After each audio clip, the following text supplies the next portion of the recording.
ప్రేమగల మా తండ్రి, గొప్పగల మా యేసయ్య, ప్రభావంతో మా తండ్రి, రాత్రి సమయంలో ఆమస్ల గుడిలో ప్రభావ 10 నిమిషాలు నీ వాక్యాన్ని ధ్యానం చేసినట్టు ప్రభావ మీ పరిశుద్ధాత్మని సహాయం గ్రహించండి ప్రభావ.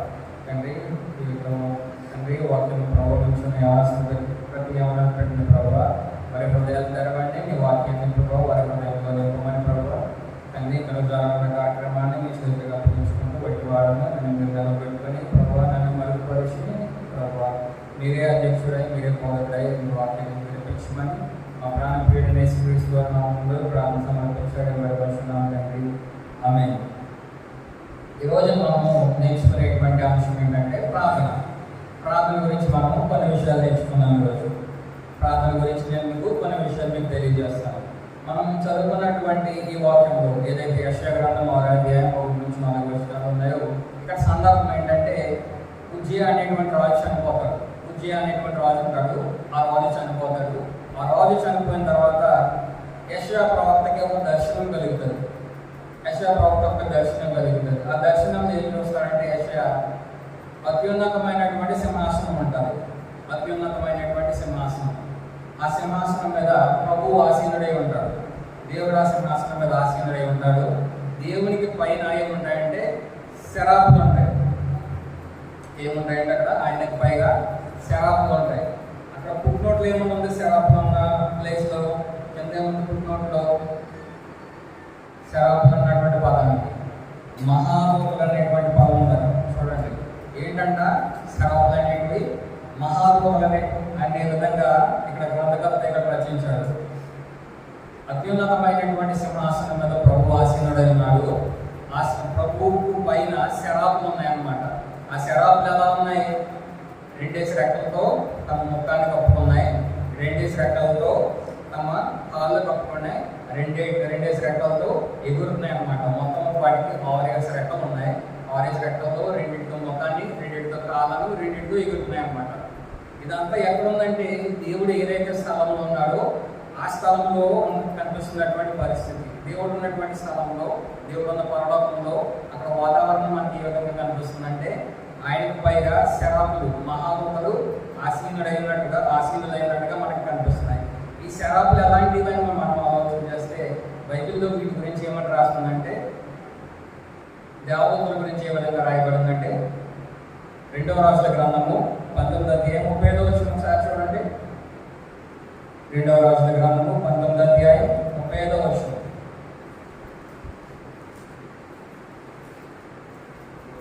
దేవుని యొక్క దూతల గురించి ఏ విధంగా రాయబడిందో మనం ఒకసారి చూద్దాం. రాజుల 2వ గ్రంథము 19వ అధ్యాయం 35వ వచనం చూడండి. ఆ రాత్రి యెహోవా దూత బయలుదేరి అశ్షూరు వారి దండపేటలో చూచి 185,000 మందిని హతము చేసింది. 185,000 మందిని హతము చేసింది. ఒక్క దేవదూత ఏం చేసిందంట? అశ్షూరు సైన్యాన్ని 185,000 మందిని ఒక్క రాత్రిలో చంపేసిందంట. ఏం చేసిందంట? ఒక్క దేవదూత 185,000 మందిని అశ్షూరు సైన్యాన్ని ఒక్క రాత్రిలో చంపేసిందంట ఒక దేవదూత. అలాంటిది కోటాను కోట్ల దేవదూతలు దేవునికి పైగా నిలిచి పరిశుద్ధుడు పరిశుద్ధుడు పరిశుద్ధుడు అని అవి గాన ప్రతిగానాలు చేస్తున్నాయంట. ఎక్కడ చేస్తున్నాయి ఇవి? దేవుడు ఏ స్థలంలో ఉన్నాడో అక్కడ పరలోకంలో దేవుడిని స్తుతిస్తూ ఉన్నాయి. దేవుడు ఉండేటువంటి స్థలం ఏ విధంగా ఉందో మనం చూసాం. అత్యున్నతమైనటువంటి సింహాసనం మీద ఆయన ఆసీనుడై ఉన్నాడు. ఆయనకు పైగా శరాపులు ఉన్నాయి. అవి 6 రెక్కలతో ఉన్నాయి. 2 రెక్కలతో ఎగురుతున్నాయి. 2 రెక్కలతో కాళ్ళను కప్పుకున్నాయి. 2 రెక్కలతో ముఖాన్ని కప్పుకున్నాయి. 2 రెక్కలతో ఎగురుతున్నాయి. అవి పరిశుద్ధుడు పరిశుద్ధుడు అని ప్రతిగానాలు చేస్తున్నాయి. ఈ దేవదూతల యొక్క శక్తిని మనం చూసినప్పుడు ఒక్క దేవదూత 185,000 మందిని అశ్షూరు సైన్యాన్ని ఒక్క రాత్రిలో చంపేసినట్టుగా దేవుడి వాక్యంలో మనకి అక్కడ కనిపిస్తుంది. అలాంటి దేవదూతలు వణుకుతూ భయపడుతున్నాయి దేవుడి సన్నిధిలో. అలాంటి దేవుడి సన్నిధికి మనము ప్రార్థన చేస్తున్నాం. మనం ఎక్కడ నుండి ప్రార్థన చేస్తే వినేటువంటి దేవుడు ఉండేటువంటి స్థలం ఏ విధంగా ఉందో మనం చూసాం. ఎలా ఉంది ఆ స్థలం? మహాశక్తి కలిగినటువంటి దేవదూతలు వణికిపోతున్నాయి ఆయన సన్నిధులు. అలాంటి స్థలానికి మనం ప్రార్థన వినిపిస్తున్నాం. మన ప్రార్థన వినేటువంటి దేవుడు ఉన్నటువంటి స్థలం ఏ విధంగా ఉందో మనం చూసాం. అది ఆ స్థలానికి కాలంతో సంబంధం లేదు, సమయంతో సంబంధం లేదు. అక్కడ సమయం ఉండదు, అక్కడ కాలం ఉండదు. అది నిత్యత్వం, ఇన్ఫినిటీ, అనంతం అన్నమాట. మనము ఈ లోకంలో టైం చూస్తున్నాం, పగలు రాత్రి చూస్తున్నాం. అక్కడ పగలు రాత్రి ఉండదు. అక్కడ దాన్ని మనం కాలంతో కొలవలేమన్నమాట. కాలానికి అతీతమైనటువంటి ప్రదేశం అది దేవుడు ఉండేటువంటి స్థలం. అలాంటి స్థలానికి మనం ప్రార్థన వినిపిస్తున్నాం.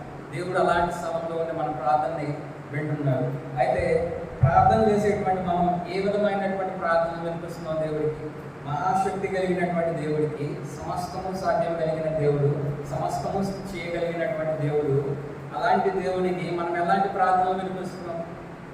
మనం చేసేటువంటి ప్రార్థనలో ఎలాంటి అంశాలు ఉన్నాయో మనం ఒకసారి ఆలోచన చేసుకున్నాం. మనం ఎలాంటి అంశాల కొరకు ప్రార్థన చేస్తున్నాం?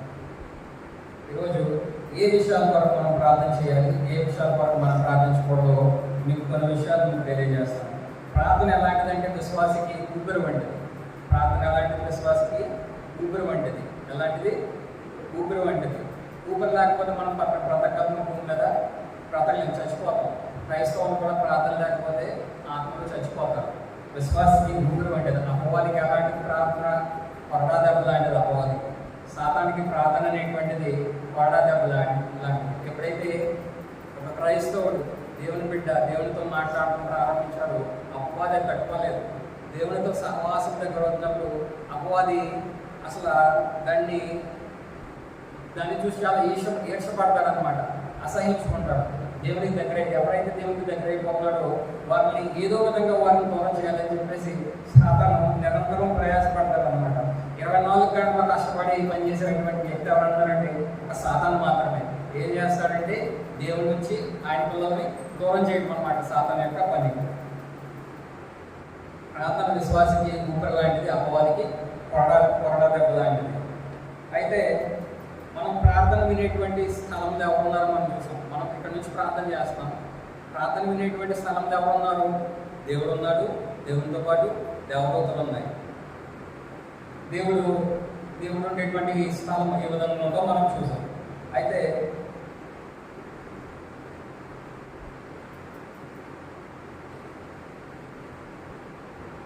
మనం చేసేటువంటి ప్రార్థనలో ఏ విధమైనటువంటి అంశాలు ఉండాలో మనం ఈరోజు చూద్దాం. ఏమని ప్రార్థన చేస్తాం? మనం ప్రార్థించినప్పుడు ఎలా ప్రార్థన చేస్తాం? మనం దేవునికి ఏ విషయాల కొరకు మనం ప్రార్థన చేస్తాం? మనకు కావాల్సినటువంటి అవసరాల నిమిత్తం ప్రార్థన చేస్తాం. ప్రభువా నాకు పని లేదు, పని దయచేయమని ప్రార్థన చేస్తాం. లేకపోతే నాకు జ్ఞానం లేదు, జ్ఞానం దయచేయమని ప్రార్థన చేస్తాం. ఇంకే విషయాల్లో ప్రార్థన చేస్తాం? కుటుంబంలో ఎవరికైనా అనారోగ్యం ఉంటే ప్రభు వారిని స్వస్థపరచని ప్రార్థన చేస్తాం. పరీక్షలకు వెళ్తే ప్రభువా నేను పరీక్షలకు వెళ్తున్నాను, పరీక్షల వరకు జ్ఞానం దయచేయమని చెప్పేసి ఇలా ప్రార్థన చేస్తూ ఉంటాం. కొన్నిసార్లు అవసరం నిమిత్తమే ప్రార్థన చేస్తాం. మనకి ఏదైనా అవసరం వచ్చింది, ఎవరు సహాయం చేయట్లేదు, మనకి మనుషుల నుంచి ఎలాంటి సహాయం రావట్లేదు. అప్పుడు దేవుడు గుర్తు వస్తాడు చాలా మందికి. అప్పుడు ప్రార్థన చేస్తే దేవుడు ఏదో విధంగా మనకి సహాయం చేస్తాడు అని చెప్పేసి శ్రమ వచ్చినప్పుడు, అవసరం వచ్చినప్పుడు, ఆపద వచ్చినప్పుడు చాలామంది ప్రార్థన చేయడం ప్రారంభిస్తారు. అయితే మనం ఎడతెగక ప్రార్థన చేయాలని చెప్పి దేవుడి వాక్యం మనకి సెలవిస్తుంది. ఎలా ప్రార్థన చేయాలి? ఎడతెగక ప్రార్థన చేయాలి, దివారాత్రము ప్రార్థన చేయాలి. సమయం ఉన్నప్పుడల్లా మనం ప్రార్థిస్తూనే ఉండాలి. దావీదు రోజుకి ఎన్ని ప్రార్థన చేశాడు? రోజుకి 7 మార్లు ప్రార్థన చేశాడు దావీదు. దానియేలు ఎన్ని మార్లు ప్రార్థన చేయడు? రోజుకి 3 సార్లు ప్రార్థించారు. వాళ్ళు సామాన్యమైనటువంటి వ్యక్తులు కాదు. వాళ్ళు ఉన్నటువంటి సమయంలో వాళ్ళకి మంచి ఉద్యోగాలు ఉన్నాయి. దావీదు రాజు, దానియేలు ప్రధానమంత్రి. ఇలాంటి ఉద్యోగాలు చేస్తే వాళ్ళకి ఒక నిమిషమైన సమయం ఉంటుందా? ఖాళీ ఉంటుందా? ఒక నిమిషం కూడా ఖాళీ ఉండదు. అలాంటి వ్యక్తులు రోజుకి కొన్ని మార్లు ప్రార్థన చేసిన సందర్భాలు మనకు కనిపిస్తున్నాయి. మనము ఎన్ని మార్లు ప్రార్థన చేయగలుగుతాం? మనం ప్రార్థించినప్పుడు ఏ విషయాలు ఉన్నాయి? ప్రార్థనలు 2 రకాలుగా ఉంటాయి. ఒకటి విజ్ఞాపన ప్రార్థన, రెండవది కృతజ్ఞత ప్రార్థన. విజ్ఞాపన ప్రార్థన లేదా సహాయ ప్రార్థన. మనకు అవసరం వచ్చినప్పుడు ప్రభువా నాకు ఈ అవసరం వచ్చింది, దీన్ని నాకు దయచేయి, నా అవసరం తీర్చు. నా కుటుంబంలో అనారోగ్యంగా నా కుటుంబస్తులు ఉన్నారు, వారిని స్వస్థపరచు. నాకు పలానా అవసరం ఉంది, ఆ అవసరాన్ని తీర్చు. ఇవి అవసరంతో చేసేటువంటి ప్రార్థన. లేకపోతే సహాయం అడిగేటువంటి ప్రార్థనలు, దేవుని నుంచి సహాయం కోరేటువంటి ప్రార్థన. రెండో ప్రార్థన మనం చూసినప్పుడు రెండో రకమైన ప్రార్థన ఏంటంటే కృతజ్ఞతా ప్రార్థన. దేవుడు చేసిన మేలుని బట్టి ప్రభువా నా జీవితంలో ఈ మేలును చేసావు, దీన్ని బట్టి నీకు వందనాలు, నేను కోరింది నాకు దయచేసావు, నేను ప్రార్థించిన విషయమై నా జీవితంలో కార్యం జరిగించావు. లేకపోతే నా కుటుంబంలో ఎవరైనా అనారోగ్యంగా ఉన్నారు, లేకపోతే నా సంఘంలో ఎవరైనా అనారోగ్యంగా ఉన్నారు, వారి నిమిత్తం నేను ప్రార్థన చేశాను, వారిని స్వస్థపరిచావు, అందుని బట్టి నీకు వందనాలు. ఈ విధంగా ప్రార్థనలో కృతజ్ఞతలు చెల్లిస్తాడు. ప్రార్థన రెండు రకాలుగా ఉంటుంది.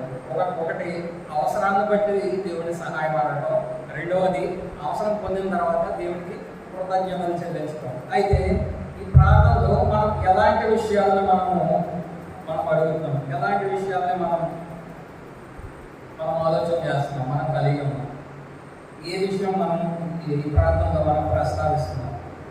మొదటి శతాబ్దపు భక్తులు, ఆదిమ సంఘ భక్తులు ఎలాంటి ప్రార్థనలు చేశారో మనం ఒకసారి జ్ఞాపకం చేసుకున్నాం. వారు చేసిన ప్రార్థనలు మనం చేస్తున్న ప్రార్థనలో ఆ అంశాలు మనం ప్రస్తావన చేస్తున్నామా లేదా ఒకసారి మనం ఆలోచన చేసుకుంటాం.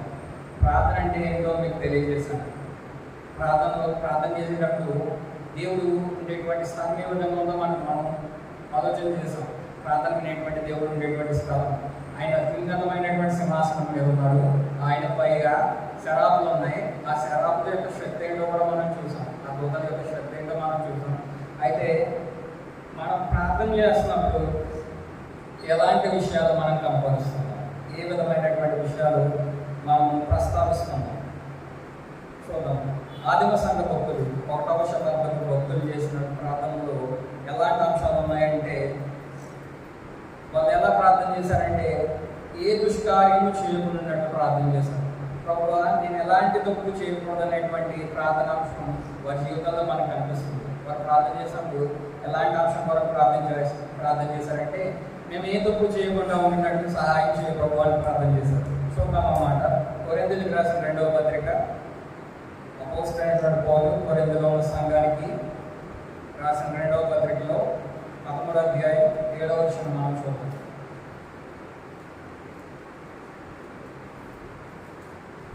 అపోస్తలుడైనటువంటి పౌలు కొరింథీ సంఘానికి రాసిన 2వ పత్రికలో 13వ అధ్యాయం 7వ వచనం మనం చూద్దాం. ఆ సంఘం కొరకు పౌలు ఎలా ప్రార్థించాడు చూడండి. 2 Corinthians chapter 13 verse 7.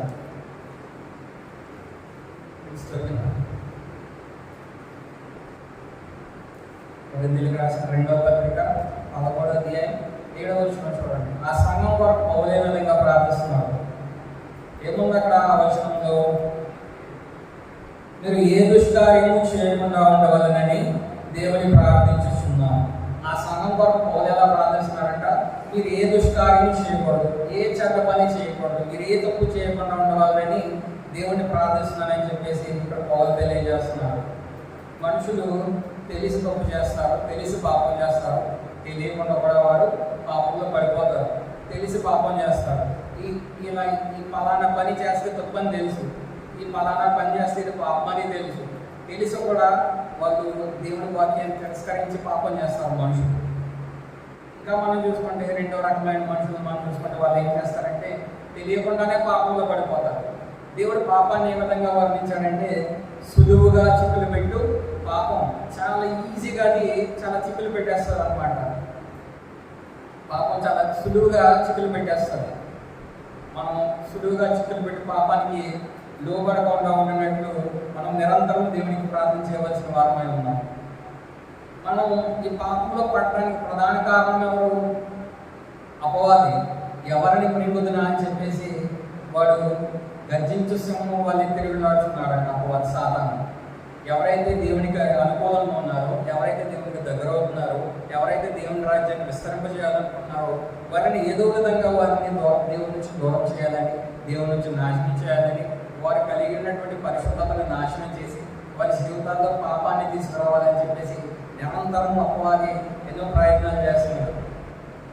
అయితే తెలిసి పాపం చేస్తే దానికి శిక్ష ఉంటుంది, తెలియకుండా పాపం చేసినా కూడా దాని గురించి కూడా మనం జాగ్రత్త పడవలసిన వారమై ఉన్నాం.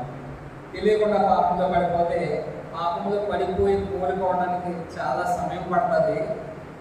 సమయం పడిన తర్వాత పాపం కలిగించిన గాయం లేకపోతే పాపం కలిగించినటువంటి నష్టం చాలా మనకి నష్టం కలిగిస్తారు. పాపం కలిగించినటువంటి వేదన, పాపం కలిగించినటువంటి అవమానం మనకి చాలా నష్టాన్ని కలిగిస్తారు.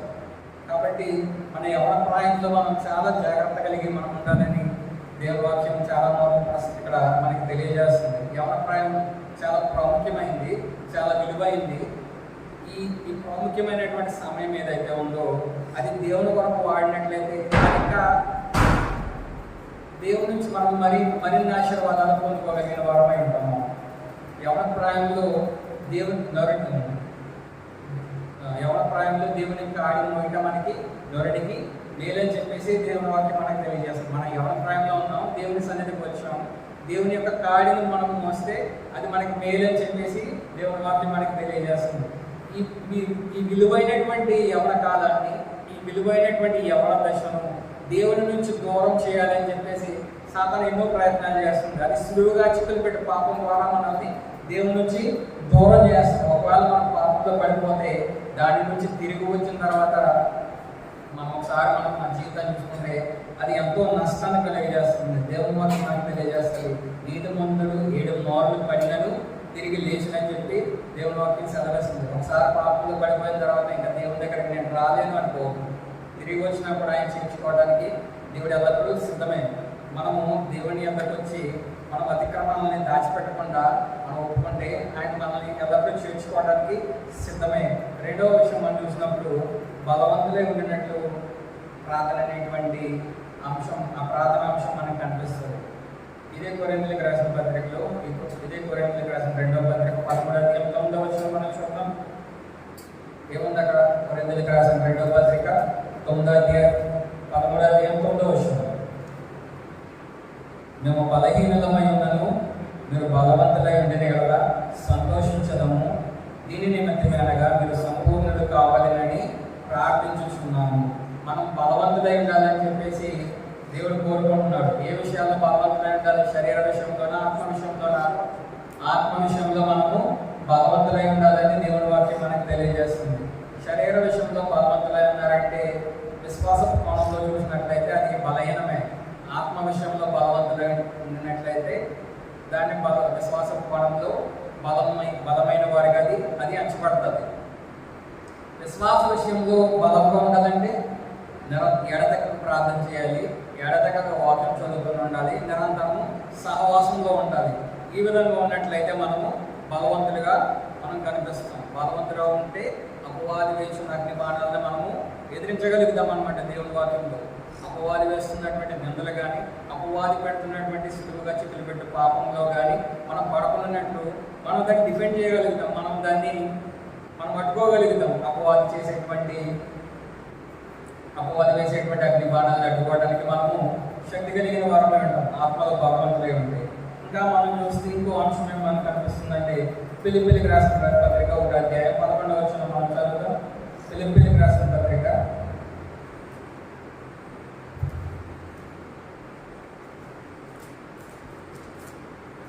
1వ అధ్యాయం 11వ వచనం మనం చదువుతాం. ఏముంది ఇక్కడ? ఫిలిప్పీలకు రాసిన పత్రిక 1వ అధ్యాయం 11వ వచనం. ఈ ప్రేమ తెలివితోనూ సకల విధములైన అనుభవ జ్ఞానంతోనూ కూడినది, అంతకంతకు అభివృద్ధి పొందవలనని, ఇందువలన దేవునికి మహిమయు స్తోత్రం కలిగినట్లు మీరు యేసుక్రీస్తు వలన నీతి పదముతో నిండుకొనిన వారై క్రీస్తు దినమునకు నిష్కపటులను నిర్దోషులు కావాలని ప్రార్థించుచున్నాం. ఏముంది ప్రార్థన? ఏం కనిపిస్తుందంటే తీర్పు దినాన క్రీస్తు ఎదుట మనము నిర్దోషులుగా ఉండవలననే అనేటువంటి ప్రార్థన అంశం మనకు కనిపిస్తుంది. ఏ అంశం ఇది? తీర్పు దినాన, క్రీస్తు దినం అంటే యేసుక్రీస్తు 2వ రాకడలో ఆయన ఎదుట మనము నిర్దోషులుగా ఉండాలి, నిష్కపటులుగా ఉండాలి, కపటం లేని వారిగా ఉండాలి. ఎలాంటి దోషం మన జీవితాల్లో కనిపించకూడదు, ఎలాంటి పాపం మన జీవితాల్లో కనిపించకూడదు. యేసుక్రీస్తు 2వ రాకడలో ఆయన ప్రత్యక్షమైనప్పుడు మనం పాపం లేని వారిగా ఉండాలి, మనము దోషం లేని వారిగా ఉండాలి, నిర్దోషులుగా ఉండాలి.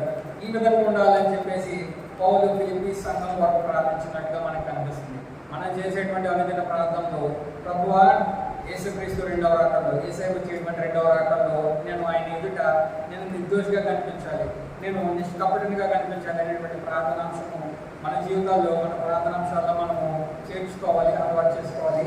ఈ విధమైన అంశం కొరకు మనం ప్రార్థించాలి. 3 విషయాలు మనం చూసాం, 3 అంశాలు మనం చూసాం ప్రార్థన గురించి. ఎలాంటి అంశాల్లో మనం ప్రార్థనలో ఉండాలి? మనం ఏ దుష్కార్యం చేయకుండా ఉండాలని చెప్పేసి మనం ప్రార్థన చేయాలి. మనం మాత్రమే కాదు, మన కుటుంబం, మన సంఘం, మనం ప్రార్థన చేస్తాం. ప్రార్థనలు ఏమి ఉండాలంటే, ప్రభువా నేను నీ ఎదుట ఏ దుష్కార్యం చేయకూడదు, నేను నీ ఎదుట ఏ తప్పు చేయకుండా ఉండినట్లు నాకు సహాయం చేయి, నా కుటుంబము ఏ తప్పు చేయకుండా ఉండినట్లు నాకు సహాయం చేయి, నా సంఘస్థులు ఏ తప్పు చేయకుండా ఉండినట్లు, ఏ దుష్కార్యం చేయకుండా ఉండినట్లు సంఘానికి మీరు సహాయం చేయండి అని చెప్పి అనేటువంటి అంశం మన ప్రార్థనలో కనిపించాలి.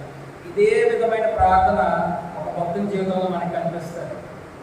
వారి కుటుంబం మొత్తం, వారి కుటుంబం కూడా వాళ్ళ కుమార్తెలు ఎలాంటి తప్పు చేయకుండా ఉన్నట్టు అనుదినము బలించేవాడు అంట.